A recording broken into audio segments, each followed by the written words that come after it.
The whole system is spoiled. I mean, the whole system is rotten, it's corrupt, and the two parties that you're spoiling are part of the thing. So I would say, look, I'm nominated as an independent. I went through those hurdles.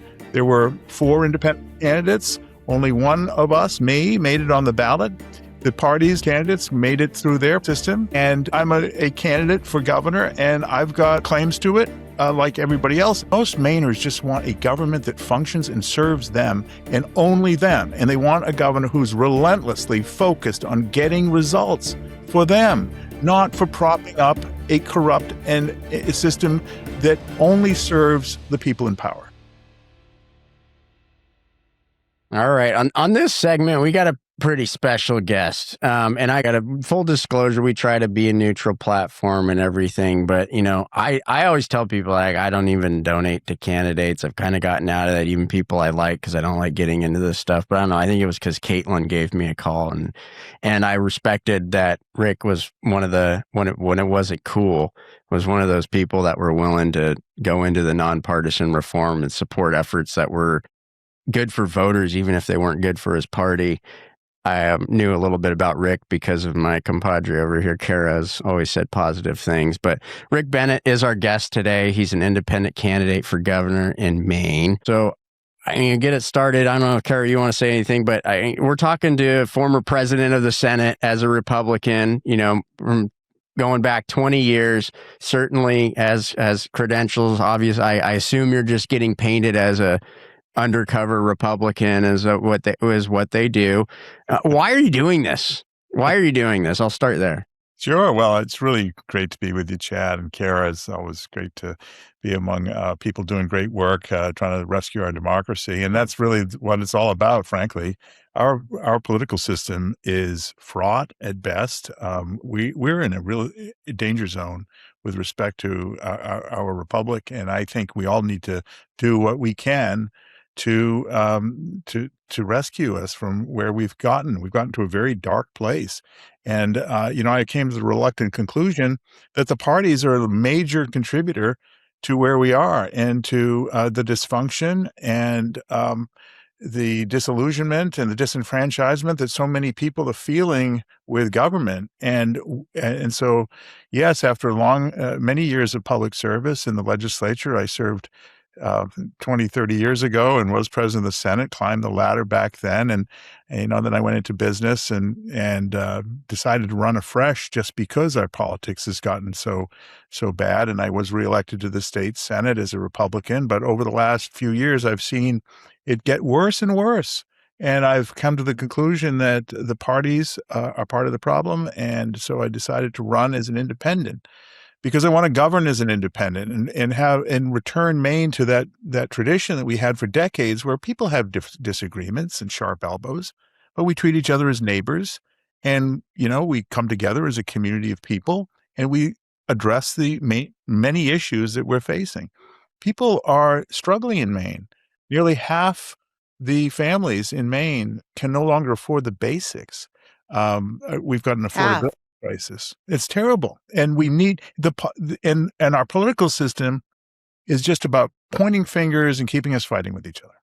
Yeah. So, you're talking about Maine. You got, a lot of people know of Angus King, right? You got streak of independence in Maine. We all know that. When we're sitting here with Cara, who, literally drove the train for ranked choice voting there and getting it off the ground. I always get upset when people go, oh, well, ranked choice voting here or there. Like, it's different everywhere. One of the issues you're confronting is that, they have ranked choice voting in the primaries, but haven't gotten it in for the general election yet. You still have partisan primaries, so I'm sure they did their best to cut you out of the discussion until they absolutely have to, right? But I don't know, maybe Cara, you have a comment on this. At the end of the day, you're running a plurality election right now, right? You need to get a plurality of the vote in the general election. I don't know, they have a question coming out of that. Maybe Cara, you got something to say, since that's your stomping ground over there.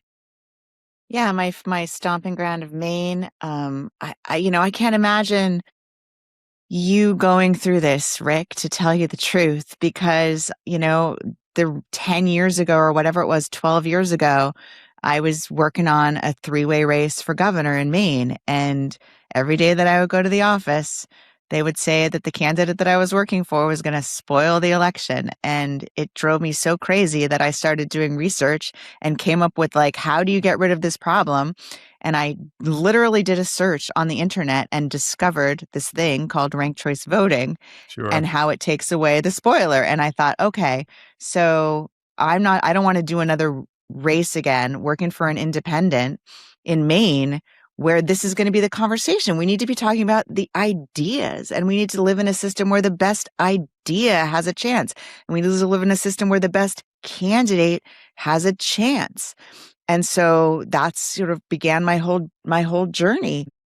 And it wasn't about, trying to help one party or another party. It was just trying to like give people a choice that they didn't have. And, I'm sort of like, oh, I really wish we had it for the governor's race. You brought this ranked choice voting stuff to Maine. Obviously, it hasn't reached the governor's office in the general election yet. There's been all kinds of fights about open primaries. You're running for office. You're the Mainer out there that's, didn't abandon Maine for San Francisco, Cara. So what is your solution for Maine? If you didn't have to run in this type of race, what would your solution be? And on top of that, why would it incentivize better leadership? Well, let me just say outset, twice in my lifetime, Maine voters have chosen to elect under the current plurality system an independent for governor. Yes. And it's happened in people's life. Angus and who else, Rick? Jim Longley back in the Right, Jim Longley, of course. And, yes. Angus was reelected. Jim Longley did not run for reelection. I think he would have won reelection. Angus was elected as an independent in 1994, was reelected in 1998. I served as president of the Senate when Angus King was governor as an independent. And I saw how he managed to do the work as an independent and be effective. And you had power sharing in the Senate too, right? At that time, didn't you guys go back and forth? Yeah, we had actually, interestingly, we had a tied Senate. We had an equal number of Republicans and Democrats, one independent in the Senate, and people thought that was going to fail. And we came up with a power sharing agreement, which got everybody's voice heard, was fully transparent, and we don't always agree, but at least we treat each other as like caring adults who really wanted to help get, be effective for the people we serve. And it worked really well. And so we've shown that it can work. We've shown that it can work with an independent governor. We've shown that Maine is a special place maybe this way. But I got to say, this whole question of the spoiler there's a thing embedded in there that I think we need to put out on the table. And that is spoiling for whom and for what, right? The whole system. It depends. The whole system is spoiled. I mean, the whole system is rotten, it's corrupt, and the two parties that you're spoiling are part of the thing. So I would say, look, I'm nominated as an independent. I went through those hurdles. There were 4 independent candidates. Only one of us, me, made it on the ballot. The parties' candidates made it through their system. And I'm a candidate for governor, and I've got claims to it, like everybody else. In fact, yes. What I would point out is that early on in this race, I've been endorsed, and the endorsements keep coming from current and former elected leaders in Maine who have served in the legislature. Who know you. They know you. Republicans, Democrats, Independents, they do know me.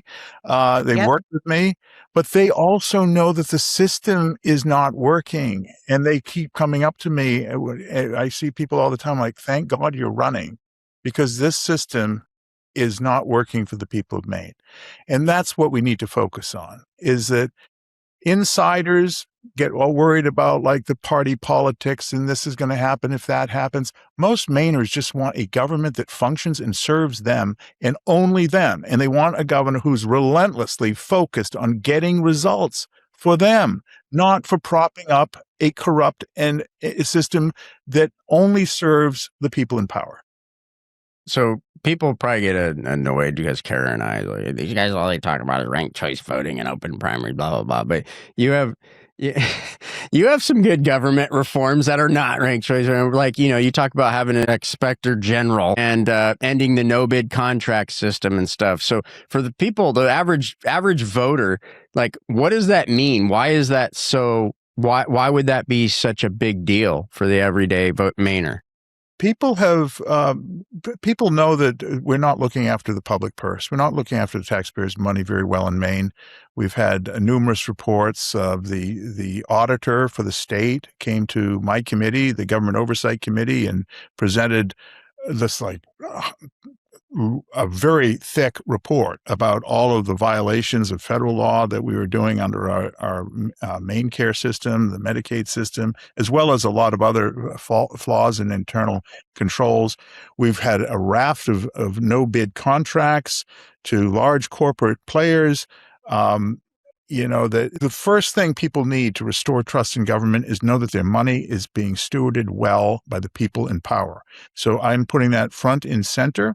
I will have an inspector general's office as part of the governor's office. So any credible question or claim of malfeasance, of misspending, of errors of any size, that we will go in and investigate that immediately, real time, not wait for the annual report from the auditor, but go in and find out what's going on and fix it.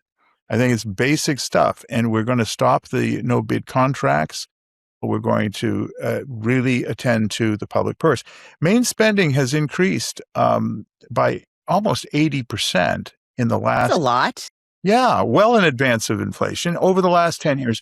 And it's people are shocked when I tell them this, but the reason for that is that, look, the executive branch got billions of dollars from the feds during COVID. They weren't looking at the current service as part of spending.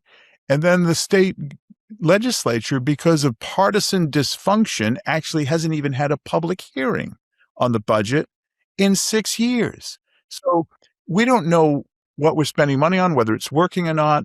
And we need to clean up that whole side of things. And so when I think about government reform, Chad, I agree. It includes election reform. It includes campaign finance reform, but it's also like, let's stop the misspending of the taxpayers' resources. Let's manage our state well. Let's respect the people who are working for the public, both in private agencies as contractors and health care providers, as well as state employees. They're the people getting the work done. They know what's working and what isn't working in state government, and we need to engage all of them in finding solutions so that we actually deliver the results for the people of Maine. So, I think a lot of us are trying. I mean, California's budget, I think we might be a little worse than you in that regard. But I mean, whether it's Maine, California, everywhere else, I feel like the voters are kind of having these same senses of frustration, right? It really is a nonpartisan. So you're the first candidate I'm going to put on the spot to react to a couple pieces of legislation that have started trickling out in California. Well, one of them was just introduced the other day. Sean Griffiths wrote a great article on it. There's a group led by one of the leaders of the Problem Solvers Caucus of California, and it was a pretty simple amendment. It simply said the Office of the Secretary of State, which I think it's the same in Maine, who's the chief elections official, shall be a nonpartisan office. What's your reaction to that? I think that's a great idea. I think we should have more nonpartisan public servants elected. In Maine, we have a very antiquated system, kind of missed the whole progressive era of the early 1900s, because we still have the state legislature elect our Secretary of State, the Attorney General, and the state treasurer. Which means that we don't have an elected Attorney General. I did not know that. Which means that the best qualification for service is, guess what? Be a member, be a good party, a serving member of the legislature from the majority party. And that's what we've come to. So in Maine, I would say we have some more fundamental reforms first in terms of basic accountability to the voters with the Office of Secretary of State. So speaking of the great progressive era, I feel like we're kind of going through one now, maybe in the complete, the progressive terminology has changed its connotations over the years. But when you're looking at, I say, voter-centric reform eras, right? I think we're in one where Maine has, in some regard, Maine has taken the lead. We're certainly not perfect, but thanks to people like Cara and yourself who stepped out of the partisan circle and said, here's something for the voters, have really pushed the ball for ranked choice voting a long ways in the global advancement of things like ranked choice voting, right? Yes. But also super PAC reform, Rick and I are both the interveners in a huge lawsuit that's going on right now where they just had arguments before the First Circuit Court of Appeals. The United States Federal Appeals Court is hearing our case, Rick. Let's talk a little bit about that. You didn't disclose that conflict. I didn't know that. Yeah. Oh, yeah. And also my husband has contributed money to Senator Bennett as well. So that is another conflict that I have. But yeah, so Rick and I, Democrat and Republican, I guess I'm NPP now, but we did you have register banded NPP? And I'm an independent too. Wow. I did. Yeah, I did. I didn't know. In California, I mean, I didn't get to vote in the primary in Maine, so I voted here on June 2nd and didn't vote there because I really now I really did not want to have to vote for that Graham Plattner. I'm actually delighted that Troy Jackson is the Senate candidate now. So that's interesting. But anyway, let's go back to the super PACs, because you have basically Democrat, Republican, Independent as interveners in this lawsuit to try to limit super PACs in Maine. And we had you went to the argument, right? You went to the oral argument. I listened to it because I was out here, but it was pretty cool, right? It was amazing. Neil Katyal did us a great service as the lawyer for the interveners, and he made a very compelling case. And I felt like the en banc group of 3 justices were very attentive to what he had to say. The arguments from the other side were extraordinarily weak. Basically, they said, they were. Corruption? There's no corruption going on in here. I mean, it was. They said that with a straight face. There's no corruption, and they also said there's no appearance of corruption, which is even more insane. Yeah. But here's what happened here in Maine. Maine has been a leader in campaign finance reform. We were one of the first states, if not the first state, to have a Clean Elections Act for public funding for state election candidates. I've always availed myself of that when I was serving in the legislative offices. We also, I led an effort the year before the super PAC reform measure to ban foreign governments from involvement in our elections. Believe it or not, this is a loophole that exists in law that the Federal Elections Commission said, oh, it's up to the states to do that.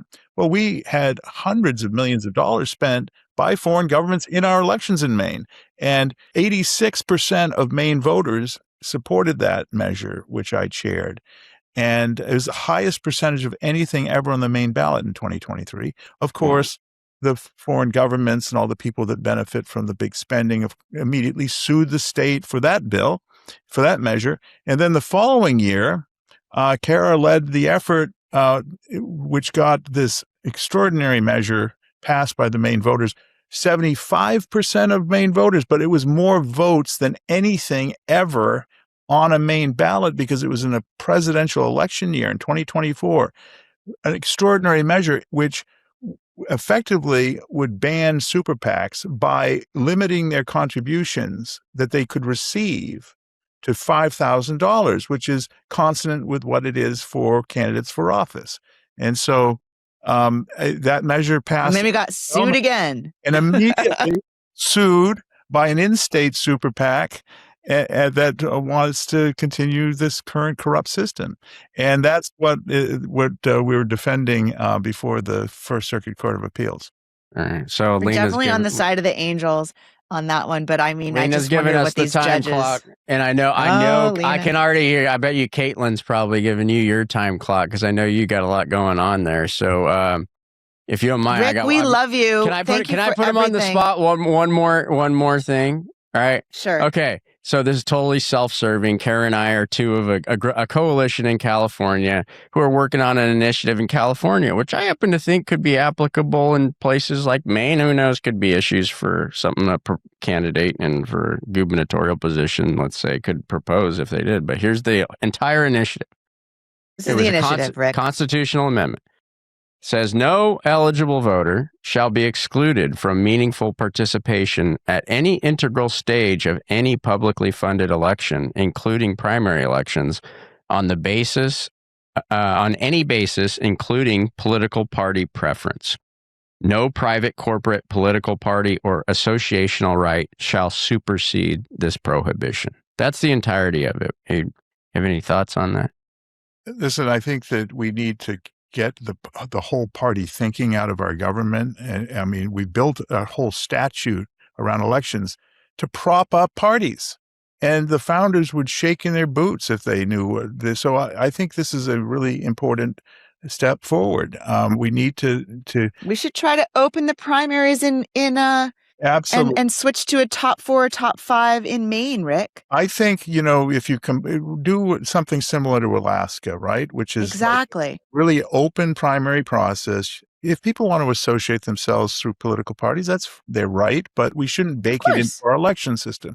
So have open primaries and then have the ranked choice selection process, and then they advance to the general election with a certain number of candidates, 3, 4, whatever it is, and then have a ranked choice on that. I think that's a much better system. But we need to disentangle ourselves from these parties because they're dragging us down. They're standing in the way of getting real results for Maine people and people across this country because they're only interested, I call it the political industrial complex. They're only interested in keeping power and money to themselves, and there's a lot of money involved, not solving problems that people are facing at their kitchen table. So I applaud you for your initiative there. Well, I happen to think the majority of Republicans and Democrats are actually on our side, and we need to provide them the political opportunity to do so because they don't like being hamstrung by the system either. But that's my personal opinion. But I really want to thank you for taking time out of your schedule. I know how busy it is. Like you said, there's few people like Rick Bennett who have the experience of how the system actually works and are willing to kind of set all that aside and do things the hard way because it's the right thing to do. That's our totally unbiased opinion. But thank you for coming on the show. Hopefully we can have you back. And then this is just especially get Cara from Maine and Rick running in Maine. This has been a fun experience. So thank you. Thanks, Caitlin, for lining this up. And thanks, Lena, for putting up with it. Thank you so much for the opportunity. It's great to be with you both. Thank you and best of luck. Thank you. This is the Independent Voter Podcast, sponsored by the Independent Voter Project and produced by OLAS Media. Remember, you can always find the Independent Voter Podcast or the How It Really Works series at ivn.us. Follow and subscribe at olasmedia.com.